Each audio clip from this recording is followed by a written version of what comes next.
Hello my dear students, welcome back to my channel scholar spot. मैं हूं आपके educator सना शेख और आज के इस वीडियो में हम स्टार्ट करेंगे क्लास 12th इकोनॉमिक्स का chapter number 7 national income. So my dear students, this chapter is very important from your exam point of view. बहुत सारे क्वेश्चंस आएंगे, इससे आपको फीचर्स पूछे जाएंगे, आपको टाइप्स पूछे जाएंगे, मेजरमेंट्स के डिफरेंट कॉन्सेप्ट्स पूछे जाएंगे नेशनल इनकम के। तो ये चैप्टर एग्जाम के लिए बहुत ही इंपॉर्टेंट हो जाता है। इसका वेटेज भी अच्छा खासा है। So like you should know and you should be very clear with each and every topic related to this. Okay, now let us see the introduction of national income. So if you talk about national income, so first thing that comes into your mind is whether it is a part of microeconomics or macroeconomics. Yes, national income किसका part होता है? Micro का होता है या macro का होता है? क्या पढ़ा था हमने? माइक्रो इकोनॉमिक्स किसको कहते हैं? माइक्रो इकोनॉमिक्स में हम इंडिविजुअल यूनिट्स की स्टडी करते हैं, बराबर। लेकिन जब मैक्रो इकोनॉमिक्स की बात होती है तो मैक्रो इकोनॉमिक्स में हम लोग टोटल को समझते हैं, एग्रीगेट को समझते हैं। ठीक है, अब यहां पर हम बात कर रहे हैं नेशनल इनकम की। So you think national income किसका पार्ट होगा? एक इंडिविजुअल की इनकम को नेशनल इनकम कहते हैं या एक पर्टिकुलर नेशन के सभी इंडिविजुअल्स की इनकम को मिलाकर नेशनल इनकम बनती है? यस, सो ऑब्वियस सी बात है, जो सेकंड वाला पार्ट मैंने कहा है कि नेशनल इनकम जो होगी वो सभी के इनकम का एग्रीगेट होता है। करेक्ट। तो एक नेशन में रहने वाले सारे इंडिविजुअल्स की जो फर्म्स है, फैक्ट्रीज है, शॉप्स है, मार्केट्स है, banks, financial institutions, various offices, departments, तो इसमें काम करने वाले जितने लोग हैं या फिर ये जो हाउसेज हैं, ये सभी का जो भी इनकम हो रहा है उन सबका जो टोटल होता है उसे हम कहते हैं नेशनल इनकम। ओके, तो यहां पर हम लोग एग्रीगेट्स को कंसिडर कर रहे हैं। So what can we say then? It is a part of macro economics and not micro economics. So remember this. Okay, national income is one of the important subject matter of macroeconomics. Why? Because it takes into consideration each and everything. It considers all. Okay, and it is a composite measure of all economic activities such as production, distribution, exchange, consumption. Okay, तो यहाँ पर इसको composite major बोला जा रहा है, मतलब इसमें सभी चीजें हम इंक्लूड करते हैं। It is taking everything all together at once to calculate the income of a particular nation for a given period. Okay, so I hope you have understood this.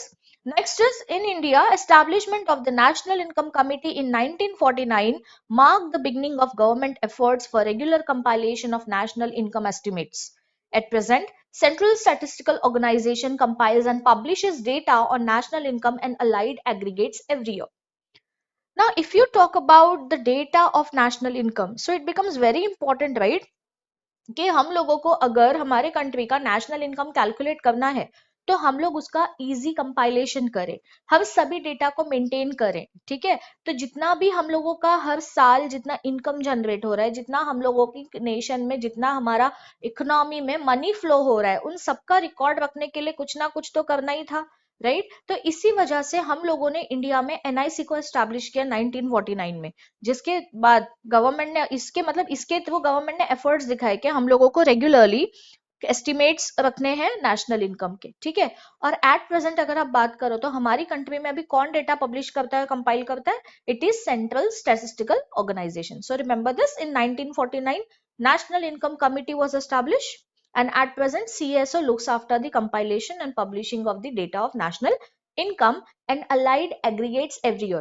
So what do you understand by this? Allied aggregates every year मतलब इससे related जो भी totals है, जो भी factors है, उन सबका टोटल करना, उन सबका डेटा रिकॉर्ड रखना और कंपाइलेशन करके नेशनल इनकम के कैलकुलेशन में इंक्लूड करना। ठीक है, तो इसका ही काम कौन करता है? ये central statistical organisation. I hope the introductory part is clear to you. Now let us move on to the meaning. Okay, so if you talk about meaning, so it is said that modern economy is a money economy. Hence, national economy of a country is expressed in terms of money. Okay, तो आजकल आप क्या देखते हो कि हमारी जो economy है, हमारी जो मॉडर्न इकोनॉमी है, ये पूरा का पूरा पैसे के ऊपर डिपेंड है। अगर पैसा है तो सब कुछ है, राइट। इसीलिए कहा जा रहा है कि modern economy is a money economy, और हमारी कंट्री की जो नेशनल इनकम है हम उसे भी मनी के टर्म्स में ही एक्सप्रेस करते हैं। Okay, and what is said next, the total income of a nation is called as national income. So this line you can use in any of the questions which is be like which will be asked from this chapter. national income का कोई भी chapter आ जाए तो अपने आप answer में कोई भी आंसर हो तो वहां पर एक छोटा सा मीनिंग लिखने के लिए आप इस लाइन का यूज कर सकते हैं। ठीक है, तो आप क्या लिखोगे? That total income of a nation is called as national income. So in real terms, what can we say? That national income is the flow of goods and services produced in an economy during a year. Okay तो यहाँ पर क्या बोला जा रहा है कि national income आप किसको बोलोगे? सिर्फ और सिर्फ पैसे का फ्लो ही इंक्लूड है क्या यहाँ पर? नो, यहाँ पर बोला जा रहा है that every good and services which is produced in an economy during a year, okay, with that will be termed as national income. So यहाँ पर ऐसा बोला जा रहा है कि नेशनल इनकम ये नहीं है कि आप किसी एक साल में प्रोडक्शन कर रहे हो, उसके 4 साल बाद आप उसका रिकॉर्ड मेंटेन करोगे तो आपका उस ईयर का नेशनल इनकम होगा. नो, यहाँ पर कहा जा रहा है कि नेशनल इनकम हर एक गुड्स एंड सर्विसेज का फ्लो इंक्लूड करता है जो एक इकोनॉमी में प्रोड्यूस की जा रही है एक पर्टिकुलर ईयर में. Okay, I hope you have understood the meaning. Now let us see certain definitions of national income. So we have 2-3 definitions. One is given by National Income Committee, other is of AC Pigo, and the next one is Professor Irving Fisher. Okay, now let us move on to this. See, National Income Committee says that a national estimate measures the volume of commodities and services turned out during a given period counted without duplication. Now, अभी अगर हम बात करें national income committee के, national income committee का definition ये कहता है कि इसमें हम सारी वॉल्यूम को कंसिडर करेंगे, सभी कमोडिटीज और सर्विसेज को कंसिडर करेंगे जो एक पर्टिकुलर साल में हमने प्रोड्यूस की है, लेकिन इसका जो काउंटिंग है वो डुप्लीकेशन के बिना होना चाहिए. Now what do you understand by this? See, if you have started manufacturing a particular thing, अगर आपने कोई एक पर्टिकुलर चीज का मैन्युफैक्चरिंग स्टार्ट किया 2018 में सपोज कर लो, और आपने उस साल उसका कोई डेटा मेंटेन नहीं किया है. क्यों नहीं किया? बिकॉज नेशनल इनकम कहता है कि फाइनल गुड्स एंड सर्विसेज का रिकॉर्ड रखना है, ना कि इंटरमीडिएट गुड्स का और ना ही रॉ मटेरियल का. ठीक है, इससे क्या होगा कि अगर आपने रॉ मटेरियल का भी डेटा इंक्लूड कर लिया तब उस साल में भी नेशनल इनकम ज्यादा दिखाएगी, और जिस साल वो पूरी तरह से एक फिनिश प्रोडक्ट की तरह मार्केट में आया है उस साल भी उसका डेटा काफी ज्यादा दिखाएगा. तो यहाँ पर एनआईसी का मानना ऐसा है कि हम लोगों को कोई भी गुड्स एंड सर्विसेज का, किसी भी कमोडिटी का, किसी भी सर्विस का जब हम कैलकुलेशन कर रहे हैं तो उसका फाइनल कैलकुलेशन होना चाहिए. इससे क्या होगा कि हम लोग डुप्लीकेशन से बच जाएंगे. डुप्लीकेशन का मतलब होता है कि बार बार सेम चीज का रिपीटेटिव रिकॉर्ड मेंटेन करना. ठीक है, फॉर एग्जाम्पल हमारी टेक्स्ट बुक में भी एक एग्जाम्पल दिया हुआ है शर्ट का, कि अगर आप शर्ट मैन्युफैक्चर करते हो, ठीक है, तो शर्ट को मैन्युफैक्चर करने के लिए हमें रॉ मटेरियल लगता है कॉटन. ओके, तो आपको क्या करना है, कॉटन का प्राइस अपने नेशनल इनकम में ऐड नहीं करना है, आपको किसका प्राइस ऐड करना है? फाइनल शर्ट का. ठीक है, तो इससे क्या होगा, आप डबल काउंटिंग से बच जाओगे. ठीक है, और यहाँ पर नेशनल इनकम कमिटी की कुछ डिटेल्स दी गई है. See that it was appointed by government of India in August 1949 with Professor P.C. Mahalanobis as chairman and Professor Dr. D.R. Gadgil and Dr. V.K.R.V. Rao as the members. So these were the important personalities of this. Okay, so I hope you have understood this, that according to National Income Committee, a national estimates measure the volume of commodities and services turned out during a given period counted without duplication. ठीक है, तो एक ही बार आपको final product की value include करनी है national income में और ना कि उसके रॉ मटेरियल की. Second definition is given by Professor A.C. Pigu. So he says that national dividend is that part of objective income of the community, including of course income derived from abroad, which can be measured in money. So यहाँ पर AC Pigou का मानना ये है कि national income सिर्फ और सिर्फ हमारी कंट्री के गुड्स एंड सर्विसेज को इंक्लूड नहीं करेगी.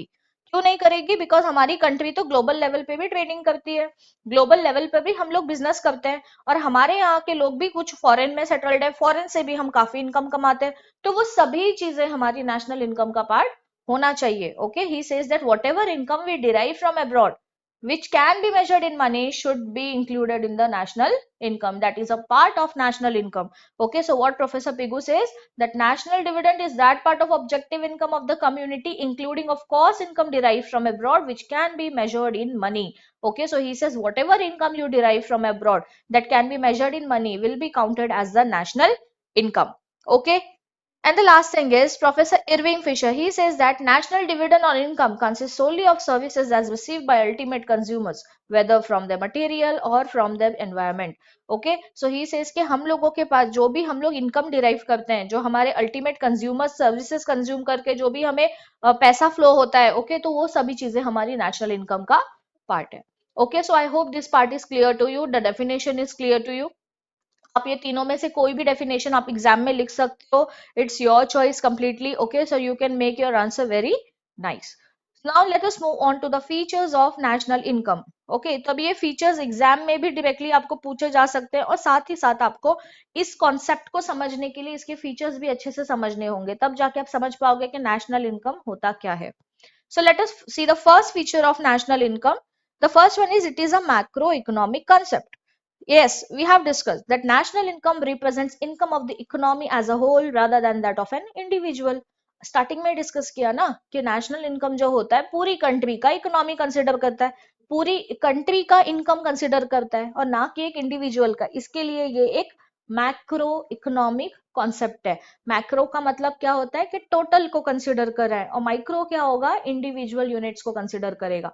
ठीक है, तो हम लोग यहाँ क्या देख रहे हैं कि it considers the macro income. Okay, it considers the income of the economy as a whole and not that of an individual. Next is value of only final goods and services. So here national income के rules के हिसाब से we say that we should avoid double counting. Correct? Double counting का मतलब क्या होता है कि एक ही चीज की बार बार दो तीन बार उसका कैलकुलेशन नहीं करना है.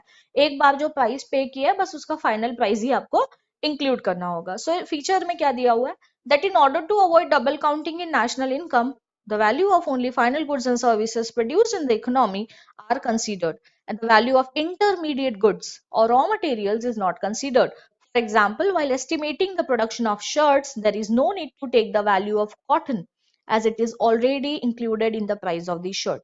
Okay, so as I told you कि हम लोगों की बुक में एग्जाम्पल दिया हुआ है शर्ट का, तो यहाँ पर बोला गया है कि you should avoid double counting. Why? Because यहाँ पर आप शर्ट का फाइनल प्राइस तो पे करोगे ही, फाइनल प्राइस उसका चार्ज करोगे, तो आपको फिर से उसी कॉटन की या फिर जो भी उसमें मटेरियल लग रहा है वो हर चीज की आपको कॉस्ट ऐड करने की जरूरत नहीं है. तो जब भी आप प्रोडक्शन कर लेते हो, जब आप पूरी तरह से प्रोडक्शन फाइनल हो जाता है तो उसका जो फाइनल वैल्यू होगा वो ही आप इनकम में इंक्लूड करोगे और ना कि इंटरमीडिएट गुड्स का. इंटरमीडिएट गुड्स का मतलब क्या होता है, जो भी गुड्स प्रोसेसिंग के वक्त आपको लगती है, प्रोडक्शन के वक्त आपको लगता है, जो आप बीच बीच में यूज करते हो, उन सब की वैल्यूज आप इंडिविजुअली नहीं ऐड करोगे, आप उनका सबका टोटल ऐड करोगे आपके फाइनल शर्ट की प्राइस में. Okay, next is net aggregate value. So national income includes net value of goods and services produced and does not include depreciation cost. ये आपने ग्रॉस और नेट समझा ही होगा, राइट? अकाउंट्स में समझा होगा आपने.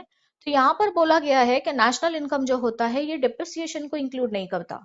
मतलब डिप्रिसिएशन का प्राइस निकाल कर जो भी वैल्यू बच जाएगी वो होगी उसकी net value goods and services की. तो जो भी कैपिटल असेट है, जो भी हमारी मशीनरीज होती है, उनका सबका जो वेर एंड टेयर होगा वो सब हम लोग कॉस्ट में इंक्लूड नहीं करेंगे. It considers only the net aggregate value, net total value. So it includes only those goods and services which are produced जिसका कोई depreciation हमने अभी तक के नहीं कंसिडर किया है. Okay, next is net income from abroad.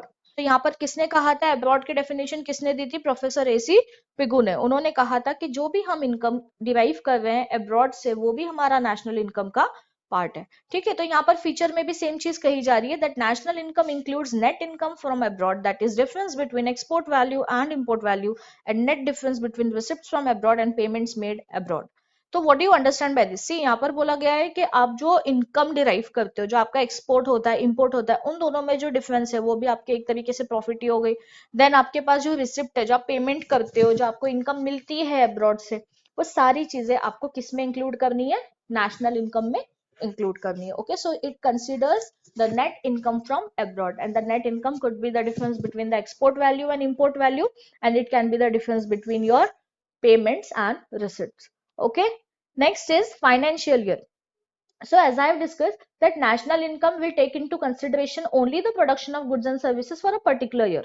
एक साल, राइट? एक साल के अंदर जो भी हम इनकम जनरेट कर रहे हैं हमारी कंट्री में वो हम लोग नेशनल इनकम में कंसिडर करेंगे.